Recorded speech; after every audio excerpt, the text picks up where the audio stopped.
দিকে দিকে কিন্তু সিপিআইএম এর লাল ঝান্ডার কিন্তু একটা দাপট। কেন আমরা এই কথাটি বলছি? দেখুন, সিপিএম এর পুরাতন ভোট ব্যাংক তৃণমূলের দিকে গিয়েছিল বা বিজেপির দিকে, তাদের সিপিএম এর দিকে ফিরে আসছে। তাহলে সিপিএম এর জয় একটা নিশ্চিত হয়ে গেল, হাওয়া কিন্তু লাল ঝান্ডার দিকে, তাই না দর্শক বন্ধুগণ? খেলা কিন্তু হবে, আর এই খেলা কিন্তু জমে গেলেই স্বাভাবিকভাবে কিন্তু এবার তৃণমূল তাদের ভোট ব্যাংক কমছে। সিপিএম প্রার্থী 26-এ একটা বাংলাতে বিশেষ করে একটা প্রভাব পড়বে। তার আগে যদি আমরা দেখি বিহারের চিত্রটা কি হতে পারে। দেখুন, বিহারের চিত্রটা একটা প্রভাব শক্তি মজবুত করে ইন্ডিয়া জোট আর অন্যদিকে এনডিএ, তাদের কতটা ফ্যাক্টর বা প্রভাব পড়বে সেই বিষয়টা নিয়ে একটা রাজ্য রাজনীতি।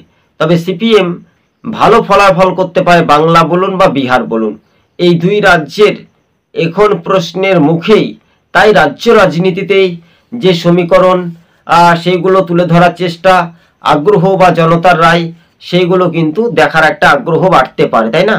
ঘটনাস্থলে প্রথম ব্যাখ্যা করে আমরা সবুজবঙ্গ নিউজ চ্যানেলটি বুঝতে পারছি এসআইআর, এই এসআইআর আতঙ্কে তৃণমূল ভুগছে।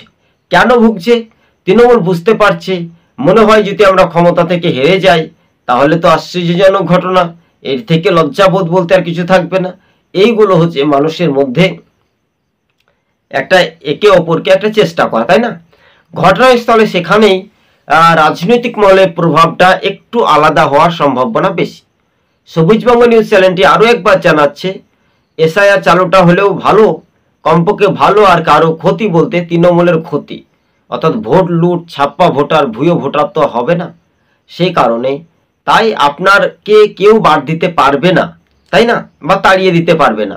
তৃণমূল বলছে সামনে সংখ্যালঘু ভোট নেবার জন্য এতই দরদি শাসকের, তাই বাংলার মানুষ বুঝতে পেরেছে তৃণমূলের বিরুদ্ধে বাংলার মানুষ রুখে দাঁড়াচ্ছে, তাই সিপিএম এর দিকেই ফিরছে।